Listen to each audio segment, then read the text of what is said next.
Hello guys and welcome to a new video. We are back with a new Deadlock minor patch. It's a rather small patch, but we have some pretty significant changes here. So let's break down these changes. We got some really big buffs on Apollo, I think. Apollo riposte melee resist reduction increased from minus 22% to minus 25%. Riposte tier 2 changed from minus 30% melee resist to minus 25% melee resist and plus 0.5 seconds stun duration. So basically at tier 2 you don't get the minus 30% melee resist, but you basically get at all stages in the game minus 25%. It's stronger in the early game, because in the early game before you get only minus 22, and now it gets to minus 25, and it is slightly weaker later on, because it stops at minus 25. So on the melee resist reduction we have a buff and a nerf, and we have a big buff on the stun duration, because now with the tier 2 riposte you get plus 0.4 seconds more stun duration, so the stance goes from 0.8 to 1.2, which basically means that you can land a free heavy melee after the stun if the enemy has no debuff reducer. So then we have riposte tier 3 increased from 60% life steal for 7 seconds to 75% life steal for 13 seconds, which is a lot. So I think Apollo will be a lot stronger after this patch. Then we have Billy base health regen reduced from 2.5 to 2.0. Rising Ram tier 3 changed from on impact deal 7% max alpha speed damage to on hero hit plus 10% max HP for 16 seconds. So yeah, they reduced Billy's damage, but they increased this tankiness, which is a good change in my opinion, because Billy dealt way too much damage in the past. And he's a tank, so he's not supposed to do that much damage and almost being able to one-shot you every time. So yeah, I accept that he gets more tanky, but he loses damage. Billy Chain Gang speed scaling reduced from 1 to 0.7. This is good to reduce his damage output. Doorman changes, let's see. Doorway range reduced from 70 meters to 75 meters, good. Walker will no longer consider luggage cart dragged enemies as valid targets to trigger the stomp on until soon after they are dropped off. Okay, this is basically a nerf to the Doorman kidnap build. So even if you get sent by Doorman under a walker with the luggage cart, now you have a chance to escape, because the walker doesn't stun you right away and you just die. So you have a little bit more chance to escape that combo, and this is kinda good.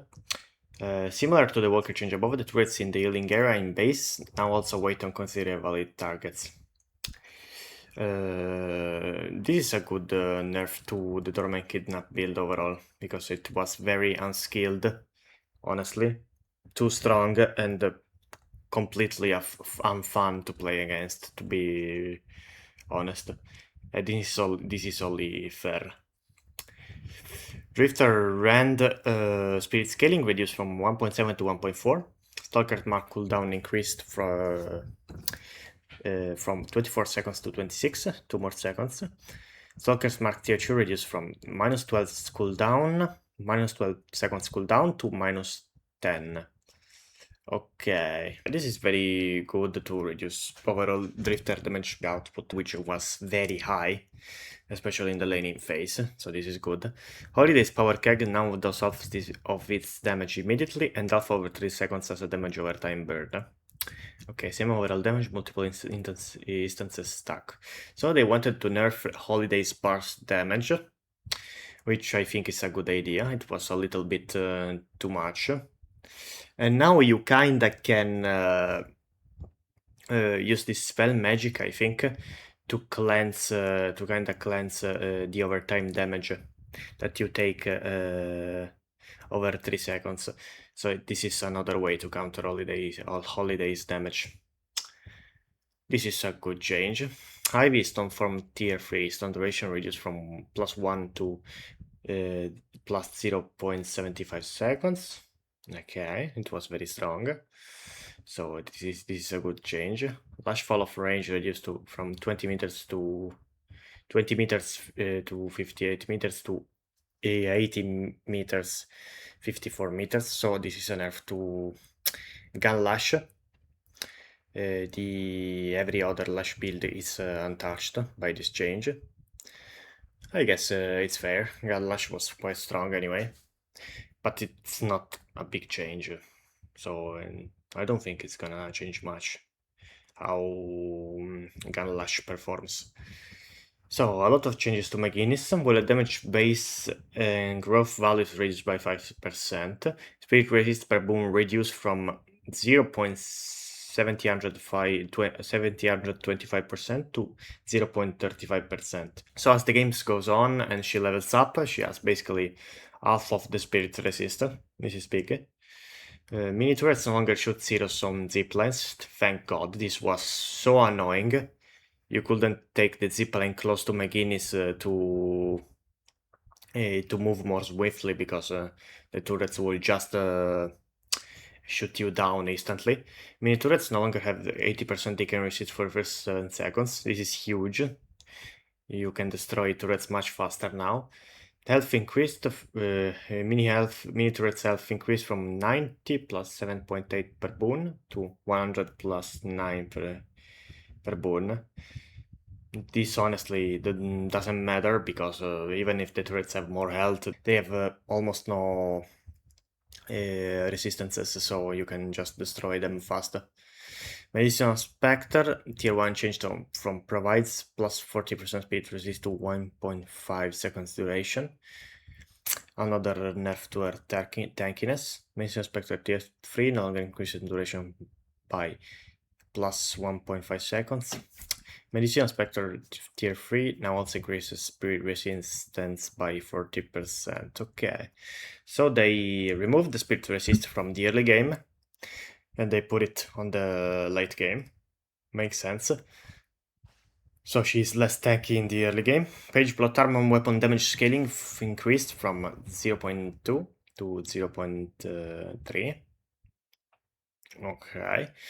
Lightning bolt tier 3 radius of 7 increased from 1.5 meters to 1.75 meters. So big bolts 7 is back in town, I guess. Vindicta Stake T1 reduced from plus 75 damage to plus 45. Okay. Petrifying Bola radius from Viper increased from 8 meters to 12 meters. Well, this is huge, especially for mid-boss fights. Petrifying Bola petrified duration increased from 2 seconds to 2.2 seconds. This is a huge buff to Viper's teamfight capabilities, by the way.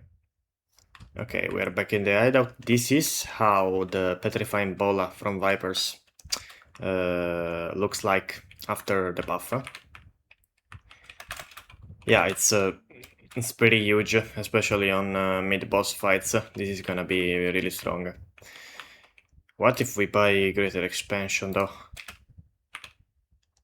Yeah, it's really huge. Viper is gonna make a mess in teamfights. And Wraith card trick Heart Heal Spirit scaling reduced from 1 to 0.75. Wraith full auto tier 3 spirit scaling reduced from 0.06 to plus 0.045. Okay, so overall Wraith loses a little bit of damage and healing. But it's not that much, so it's probably not gonna change anything about the Wraith. Okay. So this is it. Small patch, but a significant one. We got very big changes. Thank you for watching, guys, and see you on the next video. We'll see how this plays out.